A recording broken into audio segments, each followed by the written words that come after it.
সাবেক পররাষ্ট্রমন্ত্রী ডক্টর হাসান মাহমুদ দেশে না বিদেশে এ নিয়ে চলছিল আলোচনা।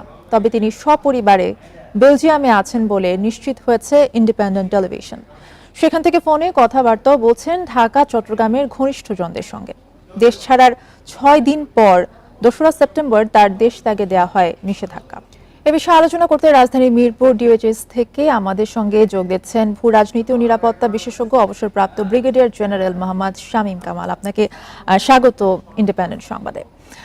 জানা গেছে যে সাবেক পররাষ্ট্রমন্ত্রী হাসান মাহমুদ বেলজিয়ামে পাড়ি জমিয়েছেন পরিবার সহ।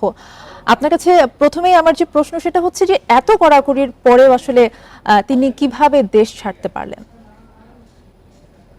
ধন্যবাদ ইন্ডিপেন্ডেন্ট টেলিভিশনকে আমাকে সাথে নেওয়ার জন্য। এটা মোটেই কাম্য নয়। প্রথমে বলে রাখছি যে যে নারকীয়, যে অবিনাশী এবং মর্মান্তিক যে ঘটনাটা ঘটেছে এত মৃত্যুর পরে,